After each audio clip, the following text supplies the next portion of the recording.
Morning, everybody.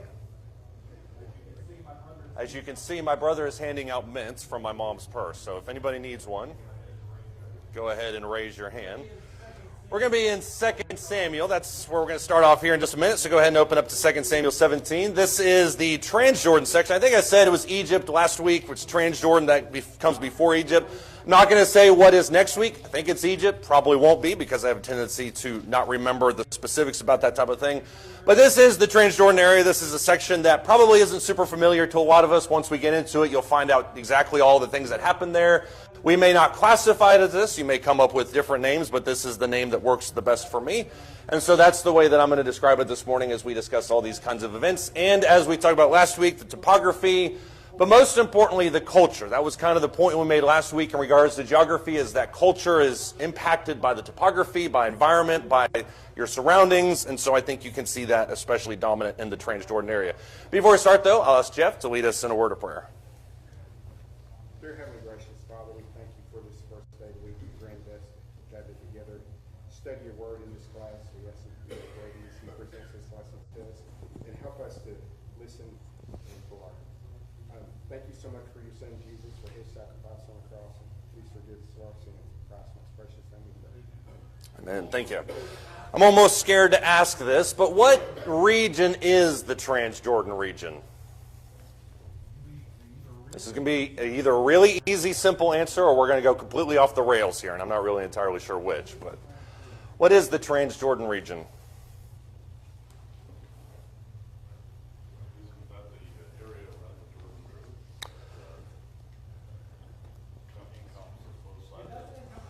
It doesn't encompass both sides. I was with you on the first part. The Transjordan section is technically on the other side of the Jordan River. This is what Dad was talking about. I don't really know, by the way, what that rectangle that juts out. I don't know exactly why that's technically called the Transjordan area, because that usually juts out in the middle of a desert. But that's the Transjordan area. If you look on the left side of that map, that's called the Cisjordan area. That's where almost everything happens. As you can see, and I think this is super interesting when you look at a map like this, these regions go really, really far south. And I don't think sometimes we give credit to these specific areas. But there is quite a bit of events that happen in those sections. And so I think when we talk about the Cisjordan, the Transjordan areas, you really kind of have to stretch it pretty far south to get everything that happens in Bible times inside of those sections. Joshua chapter 1 and verse 14, this is one of the first mentions of this idea of beyond the Jordan. I think it's a very notable exception or mention. You have some other things earlier, Genesis, Exodus. But that's the first time that it's classified as a beyond the Jordan section. Why do you think Joshua delineates between things that happen on one side of the Jordan and the other side of the Jordan? Because this is a huge deal. We talked about this a little bit last week. Why is this such a delineation? Yeah, Paul?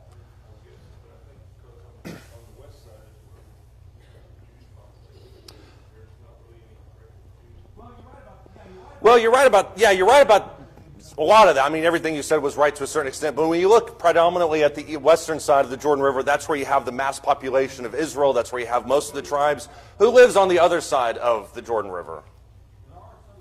Because there are some Jews that lived there in Bible times. Who were they?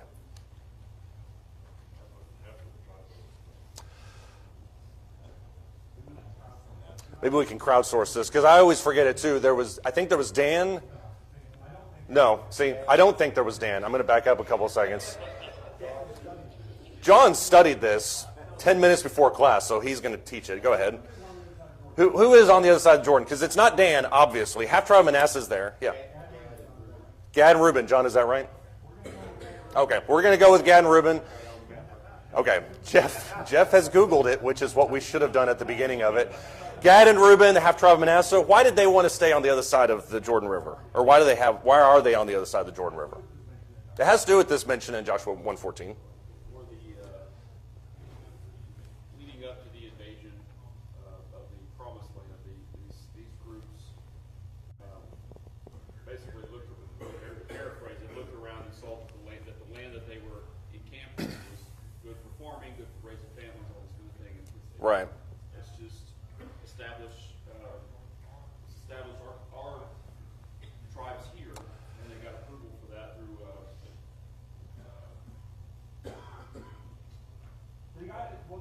They got it from Joshua. I hear the murmurs over there. They got it from Joshua, but it went up farther up the food chain. Went Moses. Moses was unsure about it.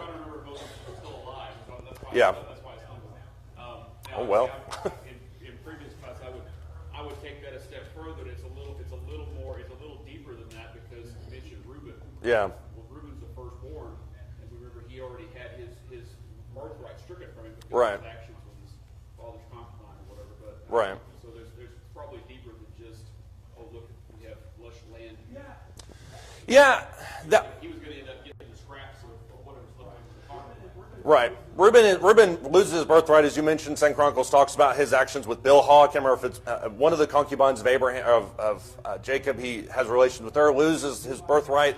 Levi and Judah, I think, take the preeminence over him. Obviously, there's a whole lot of distribution of tribes that we talked about in regards to Joshua.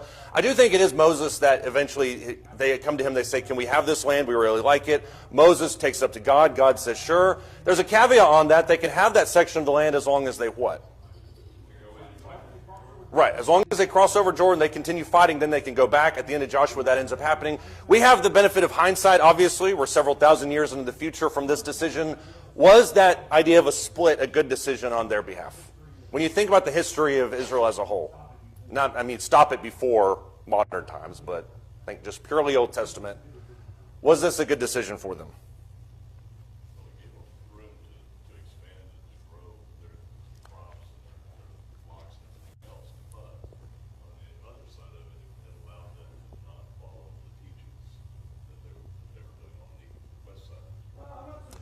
Well, I'm not so sure about that because on the other side of the Jordan, you had the cities of refuge, you had priests, you had several locations over there. So, there were conditions that were given for this idea of, okay, we're going to split some of them on the other side of Jordan, most of them are going to be on the West Bank.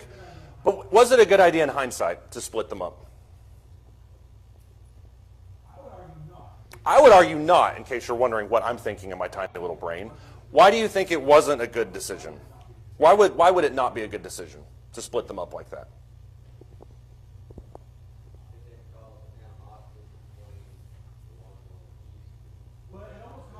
Well, it almost caused a civil war at the end of Joshua when they decided to erect an altar, and they thought, well, this is idolatry. They had to clear it up. It's not idolatry. So there is that tension. That was wrapped up by the end of Joshua, and so you still have these two positions on both sides of the Jordan.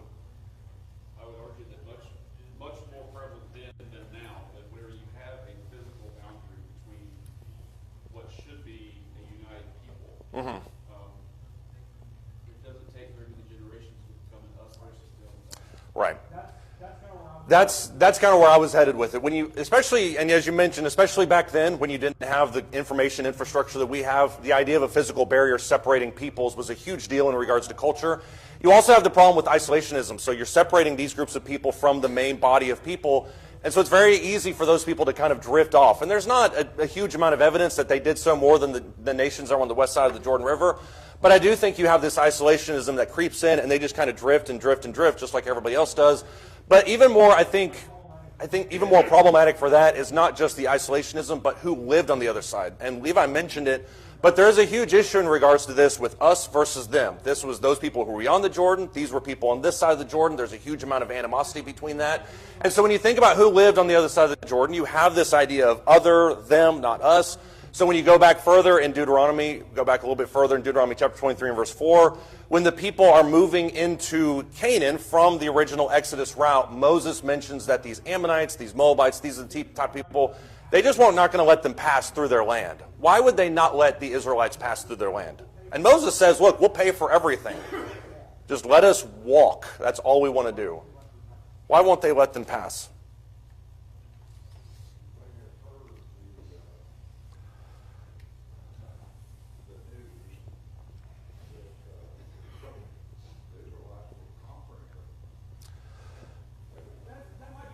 That might be part of it, and I can see why you say that. Certainly when it gets up to Israel, Rahab makes the comment. These guys are just destroying everything. I don't think that applies necessarily in this situation, but I can see why that line of reasoning would be there. Why did the Moabites, the Edomites, why did these people not let them pass through? Who were those people, for one?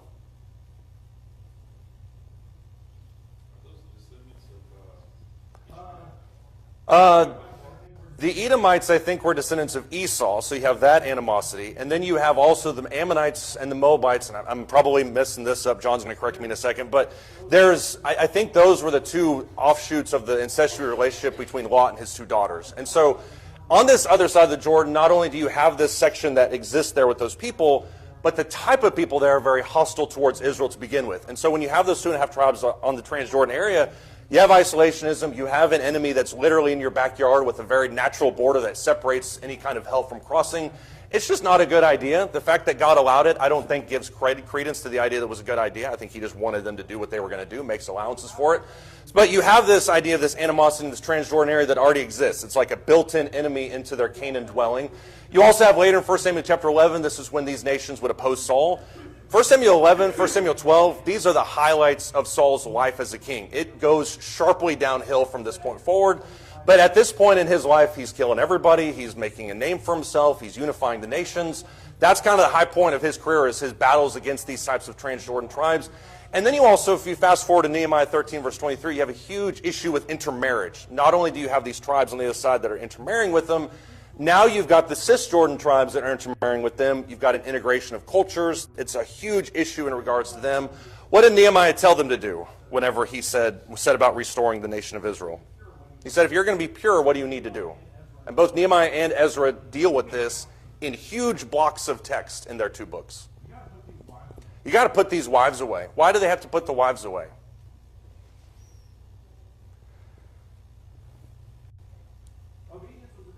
Obedience was a big part of it. What was this intermarriage causing?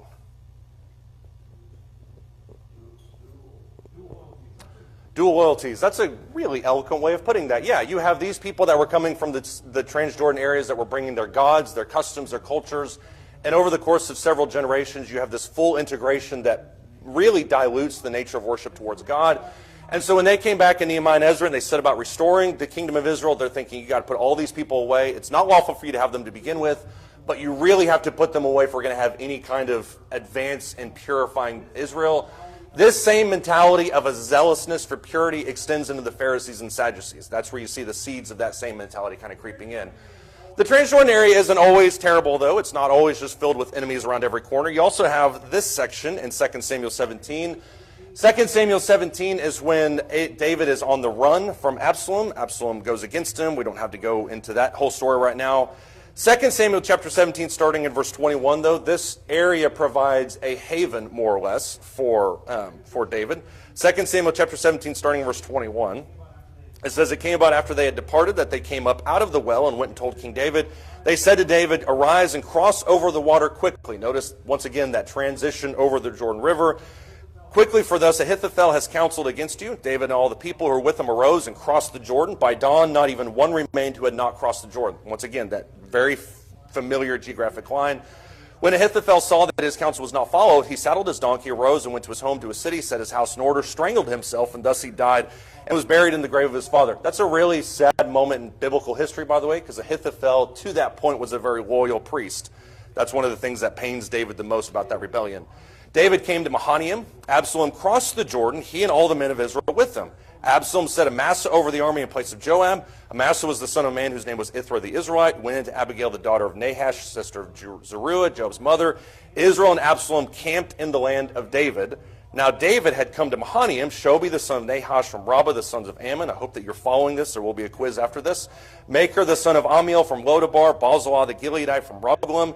They brought beds, basin, pottery, wheat, barley, flour, parched grains, beans, lentils, parched seeds, honey, curd, sheep, and cheese of the herd, for David and for the people who were with him to eat, for they said that people are hungry and weary and thirsty in the wilderness. There's a lot of names. There's a lot of descendants. I get that. Hopefully your eyes are unglazed over, because that was quite a bit that's happening there.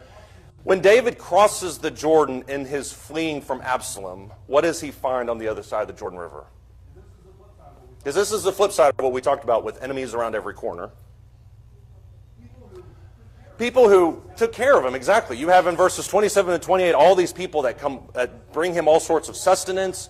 You also have Absalom chasing him over the Jordan River, which automatically lands him kind of in this kind of enemy territory. Absalom has Jerusalem under lock, but he doesn't really have the other areas. What does it say specifically in verse 29 about their physical state? It says they're hungry and weary and thirsty where? In the wilderness, exactly. And when you look in that Transjordan area, it's not immediately apparent on the other side of the Jordan. You go farther away from the river, you basically have a massive desert. And not to get too hyped up on this, but this is where David excels the best. When David was on the run from Saul, where did he go? He didn't go to the desert, by the way. Where did he go? He spent like 15 years living in what? Caves, exactly, because he can provide a guerrilla front back towards him. He goes to wilderness where he has the tactical advantage there. He can go on the offensive. So this wasn't just strictly a military maneuver, but it was something where he found refuge, he found home, he found people. And then you have in 2 Samuel chapter 19 and verse 15, this really dramatic scene where people cross the Jordan River to bring him back over and restore him in Jerusalem after Absalom is gone. So this Transjordan section is known as being a very hostile kind of wilderness environment, but it also provided quite a bit of refuge for people when they were in search of kind of a home. Somebody have any thoughts or comments on that? That was a lot that I just threw at you, but I want to take a breath real quick. What's the most famous set of cities in the Transjordan area? I'll give you a hint. It happens on the south side, and they were both destroyed. Sodom and Gomorrah, exactly. What's the story of Sodom and Gomorrah? You can start in that story wherever you would like. What's the story of Sodom and Gomorrah?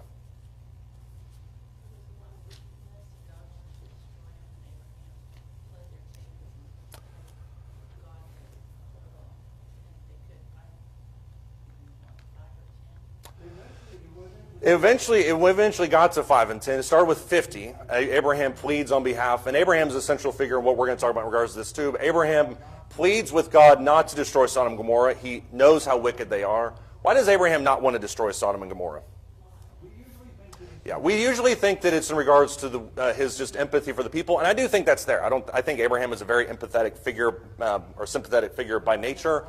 But he also has Lot that's really dwelling in that area. And that's the fascinating part of this whole story, is that Abraham has a vested interest in what happens in Sodom and Gomorrah. And he kind of reappears inside of this same story. Look in Genesis 19. This is kind of, I know we're kind of jumping around in regards to this. That happens with the geography class. Genesis chapter 19 is obviously the big story and the big scene that happens with the destruction of Sodom and Gomorrah. We're going to focus just on kind of the after effect of this. Obviously, Lot and his wife have gone out. Lot's wife turns into a pillar of salt. Genesis chapter 19, starting verse 23, it says, "The sun had risen over the earth when Lot came to Zoar. Then the Lord rained on Sodom and Gomorrah brimstone and fire from the Lord out of heaven. He overthrew those cities and all the valley and all the inhabitants of the cities and what grew on the ground. But his wife from behind him looked back, and she became a pillar of salt." That's what we just mentioned a second ago. Verse 28, "Abraham arose early in the morning, went to the place where he had stood before the Lord. He looked down towards Sodom and Gomorrah and towards all the land of the valley, and he saw, behold, the smoke of the land ascended like the smoke of a furnace." How bad was the destruction of Sodom and Gomorrah? It was total, and I had a whole set of slides that discussed this, but I thought it was kind of too much to jam in here. What does it say about the destruction specifically? How were they destroyed? Fire and brimstone. And if you look in the archaeological evidence of Sodom and Gomorrah, what the traditional sites of those, there's some pretty fantastic types of discoveries. The idea that walls didn't fall in or out, they kind of fell down. There's harder burnt marks in the top part than there are on the bottom. There's a whole bunch of evidence that supposes that this idea of that Sodom and Gomorrah's destruction was a cataclysmic event that fundamentally changed the topography of that area. And I'll go more into that here in just a second. When Abraham comes out, what does he see? There in verse 28. He saw the smoke of the land, or smoke from the cities of Sodom and Gomorrah, rising like a furnace. Why is it like a furnace?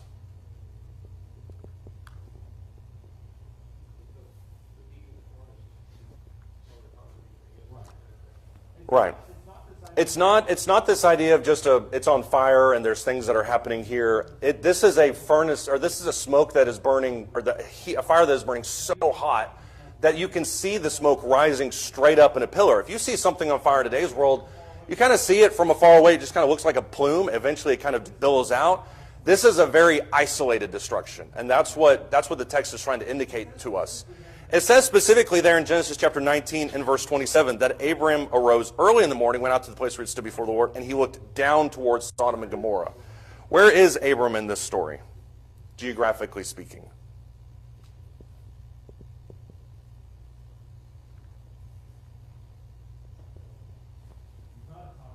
He's not at Taco Bell looking over at Sodom and Gomorrah. That's probably where I would be. But where is he at?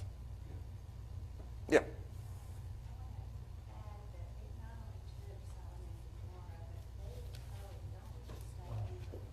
Right.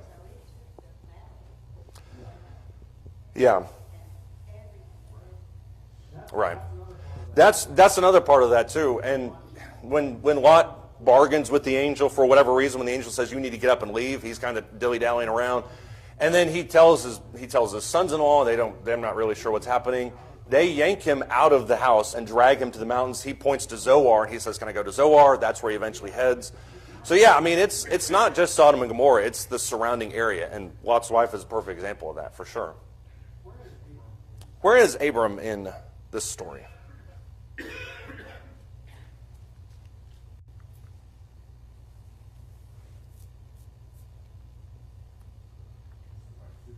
This is like super ultra Bible trivia.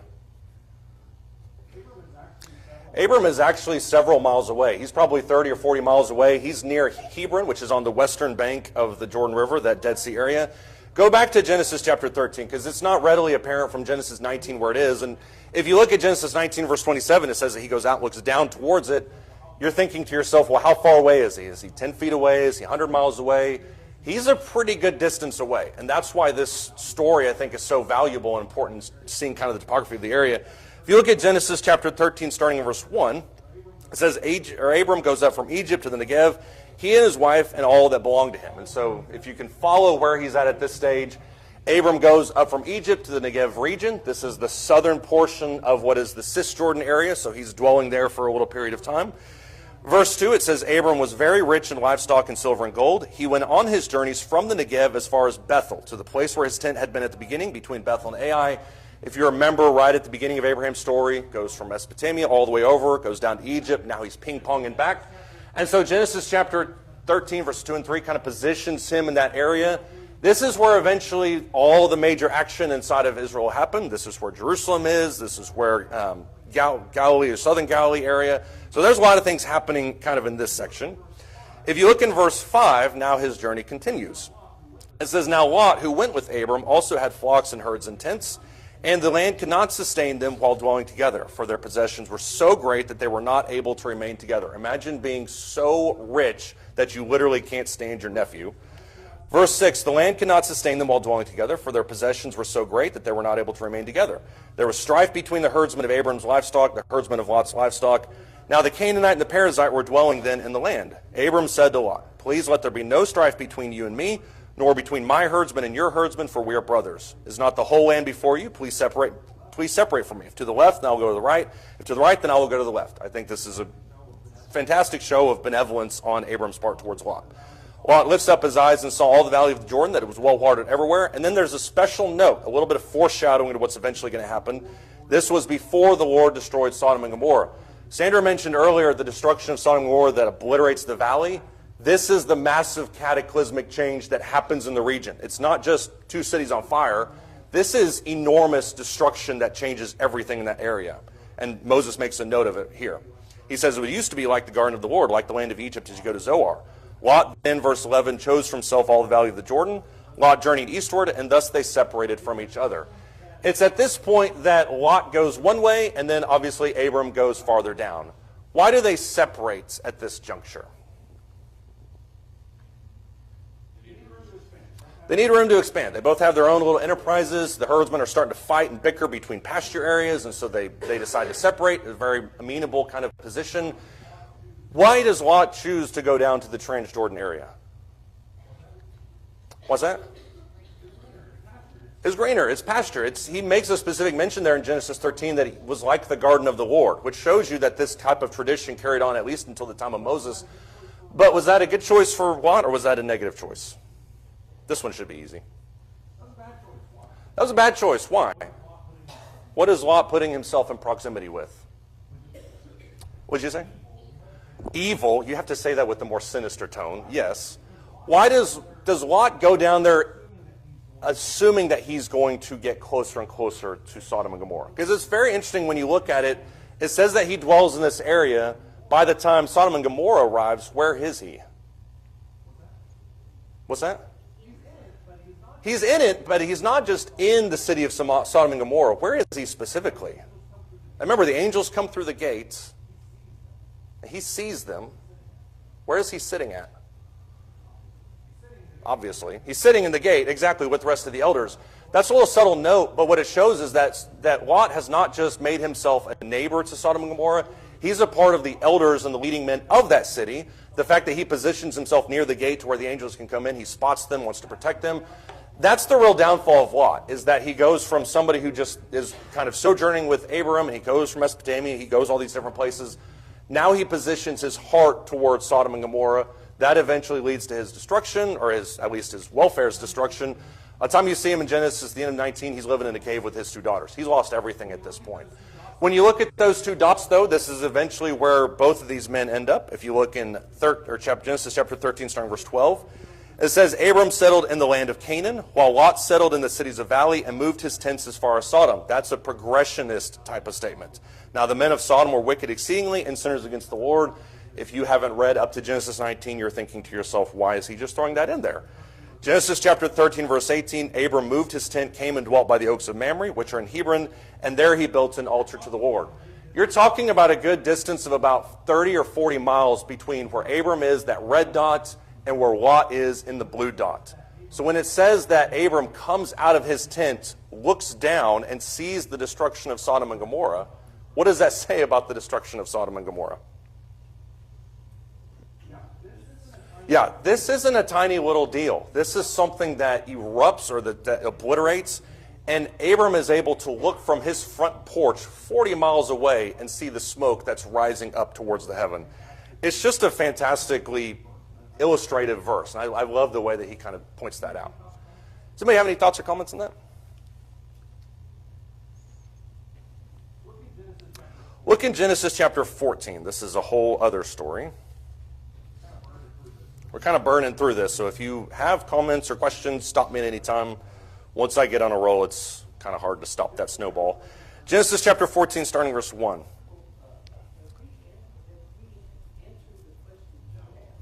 No. Yeah, he's in the red dot. Yeah. Mm-hmm. Mm-hmm. Mm-hmm.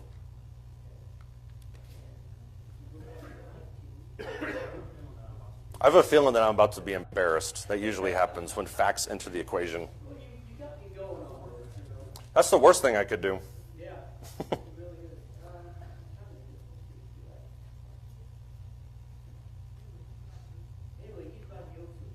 Mm-hmm. Mm-hmm.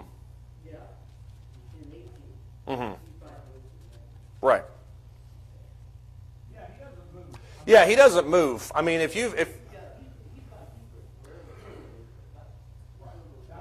right. I mean, that made that dot intentionally big to cover quite a bit of area because nobody knows. There's not a monument. There's not like a little site that says this is Abraham's house. But yeah, I mean, he's in the general region. He doesn't really transition that much. And that also gives credence when you look at Genesis, or early part of 19, maybe the end of 18, when it says the angels came there and then went to Sodom and Gomorrah. It seems intentional because Abram catches them on the way and he walks there and God says, I'm not going to hide this from him. I'm going to tell him what I'm going to do. So, I mean, it seems like an intentional positioning to take them down to Sodom and Gomorrah. Abram talks to the angels. They go all the way down. It's a really interesting scene, I think, more so when you understand where you're dealing with. Yeah. Does anybody else have any thoughts or comments on that? Genesis 14 is not the most well-known story in the story of Abram and Lot. Usually when we look at Genesis 14, we're primarily thinking about it in terms of Melchizedek. He's the one that everybody writes sermons about, and Hebrews obviously talks about. There is actually a battle that takes place, though. Genesis chapter 14, starting verse 1. It says, it came about in the days of Amraphel, king of Shinar, Arioch, king of Elasar, Chedorlaomer, king of Elam, and Tidal, king of Goam, that they made war with Bera, king of Solomon, with Bersha, king of Gomorrah, Shinab, king of Admah, Shemabar, king of Zebulun, and then the king of Bela, that is Zoar. Now, what's happening in those two verses? And you must give me names. What's happening in those two verses? I did not hear any names, but that works. Yeah, there's war. Why is there war? And let me ask a better question. What stands out about those two verses about the war, rather?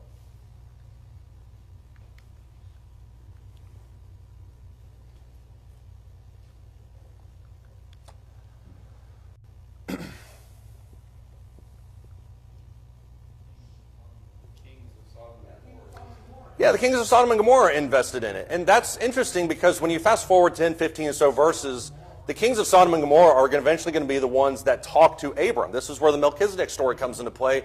Abram will talk to, I think, the king of Salem. Sodom and Gomorrah are on a different side. But there's this it almost seems like it's kind of a hospitality between the two. I may be way off on that. But at this point, it seems like they're not nearly as powerful as they would eventually be. What those two verses show, though, is kind of the idea of the area that this is not an empire war. This is more of a city-state war. We'll get into more of that in just a second when we talk about this. But he gives specifically these ideas of these 4 kings versus 5. And this idea is referenced elsewhere in Scripture. Sometimes you'll see the rescue of Lot by Abram talked about. Certainly Melchizedek plays a major role. But these 4 kings that he talks about here, oftentimes we just kind of relegate them to the wind. And that makes sense because in the Bible, a lot of these names really aren't super well known to us. You have Shinar there, you have Elisar, you have Goam, and then you also have Elam. Not much is known about these nations. If you're reading Genesis chapter 14, you're thinking, okay, these are just places. These are all cities. We do not refer to them, at least in modern day history, by these names. When you look at how they unfold throughout history, Shinar eventually becomes the Sumerians. Who are the Sumerians?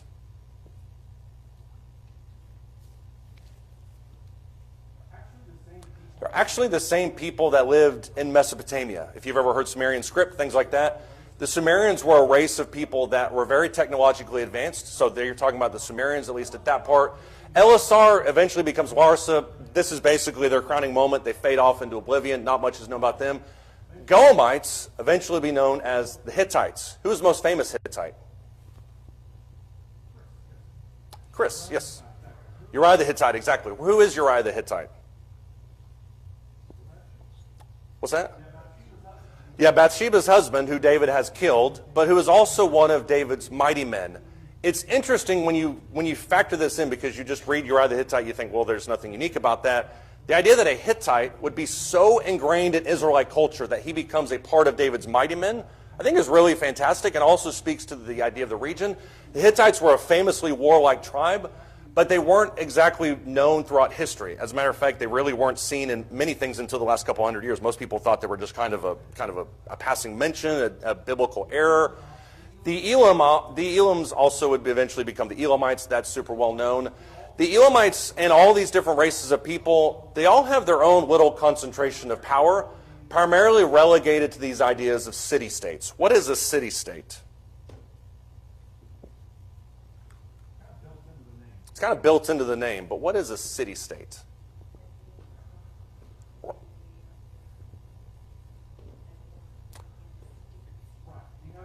Right. You have your own little kind of city. You have your own little empire. This is before you had this massive infrastructure that allowed you to manage a large swath of territory and any kind of efficiency. And so you usually have your own little people. You have a wall, as mentioned there in the Sumerian city-states. Those are obviously in Mesopotamia. You have watering systems. You have your own local commerce. Almost all of these city-states operate independently. They obviously battle with warfare. They fight against each other, which makes the fact that they have 4 of these things versus 5 others even more remarkable, because now you start to see the seeds of city-states eventually becoming what's known as empires. But these Sumerian city-states and all of these city-states, to a certain extent, they have a lot of things in common. They have a common culture. That's usually what binds them the most, is they all have very similar types of gods. They have regional supremacy. You may say, well, I have all of Hunt County under my jurisdiction, and the chief of Rockwall tribe, those are people over there. You stay over there, we stay over here. We won't fight you if you don't fight us. Very similar to what we see with Native American culture in America. But then you also have de facto leaders. You don't really have anybody that's formally in charge. Who's usually the boss of those city-states? Don't say me, that'd be flattering. But who's usually the boss of city-states? What's that? Yeah, the richest guy. Or, yeah, a king. Somebody maybe has it hereditarily. That's not as prominent inside city-states. Who's usually the king of these places?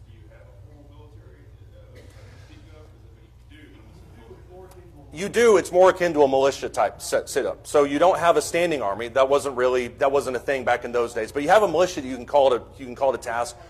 To answer that question, I think Levi was probably the closest to whoever was really in charge of that. Whoever was the biggest, baddest guy on the block, whoever held the sway of the people in terms of military stature, whoever could intimidate. It's usually who was in charge of these places. And so when you look at Genesis chapter 14 and 15, you see the interaction with Abram and Melchizedek. You're not talking about little weaklings that just kind of interact with Abram and left. You have people that are very, very imposing figures. When Abram meets the king of Salem, and he goes and rescues Lot, who's taken in this grand escapade in the middle of this whole battle, Abram takes 350 people inside his own house to support these various city-states. That both speaks to the size of these city-states at that time, while also speaking to the size of Abram's wealth. I think that's a huge kind of marker there. Sandra? Yeah. So Jerusalem, Salem means peace. Jeru means king of. And so king of peace, or land of peace, maybe better what it is. So Jerusalem technically is known as land of peace. And so this person who's the king of Salem, he would be originally called that. Jerusalem proper would eventually be owned by the Jebusites. So that's a little bit of a different part. You see them pop up in Joshua. I'm actually about to put up a map. Let me see where I have it. Is it here? Yes, I switched it up this morning. Yeah, so you're looking mainly kind of in that northern area. You have these dominant colored areas. That's where these regional areas of supremacy are taken over. But you're going to have people like Abram in the Transjordan, the Cisjordan area that are going to go support their local people. So the Hittites there you can see up in the northern part. That's eventually what we would know as Turkey. That's Asia Minor in the New Testament area. But then you have the Elamites and you have the Sumerians, Mesopotamia, that are all the way on the eastern side of this massive, massive desert. I mentioned earlier that this is kind of the beginnings of what we would know as empire. This war starts in all probability because these city-states that are around the Cisjordan, Transjordan area rebel against their Elamite kings, the Hittite kingdoms. Sodom and Gomorrah is all the way on the other side. So they rebel, not pay tribute, all that kind of thing. They decide to march across the desert, and they go and take them. So that's essentially the genesis of this war. But it becomes this development from city-states into a global kind of conflict that takes place in the known world at that time. Does anybody have any thoughts or comments on that? They're there. They're making pots on the other side of the country. They're in Mesopotamia.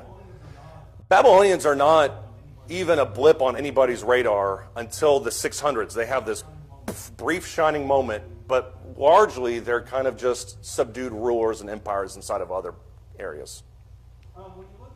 When you look at the attack as it unfolds, this is a very, very hard to read map, but this is a map kind of how it unfolds. You can kind of pinpoint it. You don't have to know the specifics.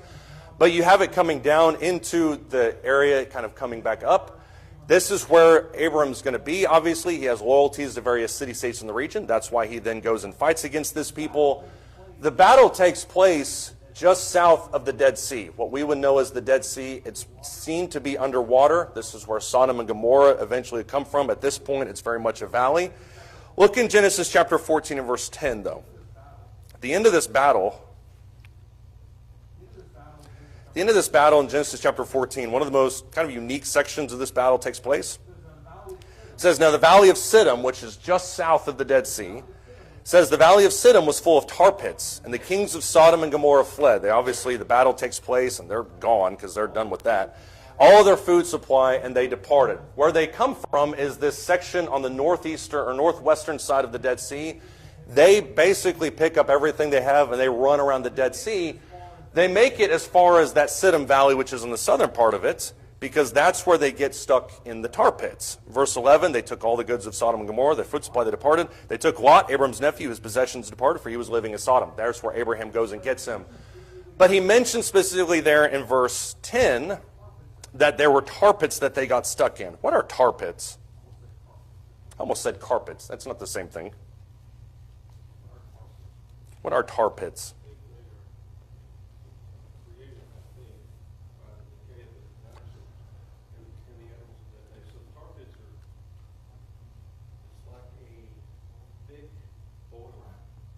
Right. Yeah, can never remember how to pronounce that word. Vascuous type of thing. Viscous. Chris knows what I'm talking about. I love it when I lean on somebody for help and his eyebrows furrow. Just viscous. Thank you. Where were you, Chris? Yeah, a viscous substance that essentially just kind of sucks in everything. And you're right. I mean, there's lots of questions about where it originates and what causes that. The decay of dinosaur matter and things like that, that can create it. There's other issues that maybe it comes from something below and kind of comes up and it just kind of mixes and congeals in this section. Regardless of where you think it originates from, essentially what the kings of Sodom and Gomorrah went into was something that looks a lot like this. It took me a long time to find this picture because the idea of a tar pit isn't really a well-known commodity in today's world. Usually these things are kind of removed because they're basically death pits. But when Sodom and Gomorrah go into this thing, they can't get out of this. The kings of Sodom and Gomorrah, they can't get out of these things. So they go in there, they essentially, I think it mentions there in Genesis chapter 14, they die. And then Abram runs around and he rescues Lot and brings them back. This is a very unique type of thing. If you've ever seen people working on roads, just imagine something like that where it's still kind of bubbling, the things that come out of the truck, but it's much deeper and it's much hotter and it's not as hot, but it's much wider. It's basically a worser version of quicksand as far as I can tell. This is basically what they get stuck into. Abram runs around, he rescues Lot, he comes right back. We mentioned earlier that this is a section that I think kind of defines the region in a lot of ways because the destruction of Sodom and Gomorrah is not a minor thing that happens to the region. We mentioned this a little bit earlier. Genesis chapter 13 and verse 10 says the valley of the Jordan was well watered everywhere. That's why Lot went there. This was before, however, the Lord destroyed Sodom and Gomorrah. It used to be like the garden of the Lord, like the land of Egypt as you go to Zoar. Was Lot thinking about it in terms of money, wealth? Maybe. He may have just been thinking, hey, I'd rather live in this oasis in the middle of the desert instead of whatever it looks like is happening in Jerusalem. I'd rather live over there. Regardless, when Sodom and Gomorrah were annihilated, it fundamentally changed the landscape of the region, and it was never really the same after that. Does anybody have any thoughts or comments? It is. You are.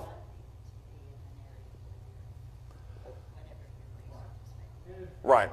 And if Abram is able to take 350 people from his own house and rescue Lot, and if Lot and Abram had to separate because they were both wealthy, that seems to imply that Lot was a pretty wealthy guy where he was at as well. So it makes sense that he would want pasture land that is much better. But you're right also, too, when it says that Abram went out and looked down, that's not speaking about things in terms of north-south. That's talking about things in terms of elevation. When it says that,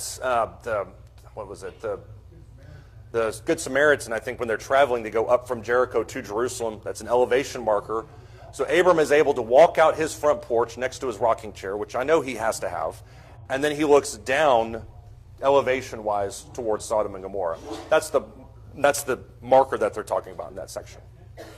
Yeah, Ken?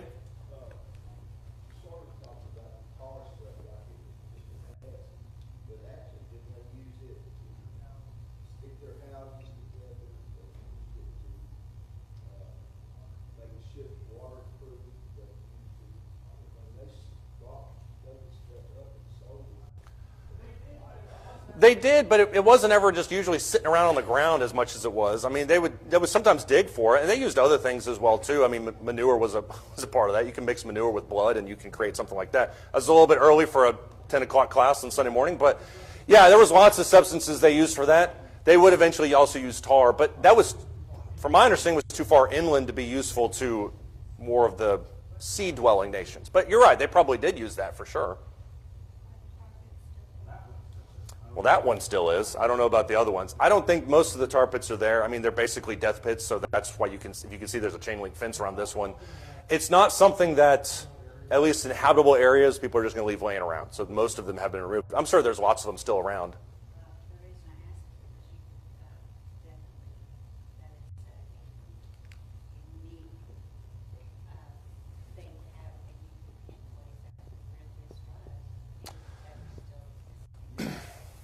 Yeah, there is a huge debate between where the cities of Sodom and Gomorrah actually are. A lot of people will put them on the southern side of the Dead Sea. There's a growing body of evidence that supports the fact that they're on the northern side. To me, I don't really think it matters. It's all in the Transjordan area. Most of the action still remains the same regardless of where you want it. But on the southern side of the Dead Sea, obviously why it's called the Dead Sea is it's a very low area. Everything kind of goes down towards that. Most of that water has kind of filled into where this Valley of Sodom was. So to answer your original question, I think things like this in that area are largely underwater. But I could be wrong. I'm not a tar pit expert, but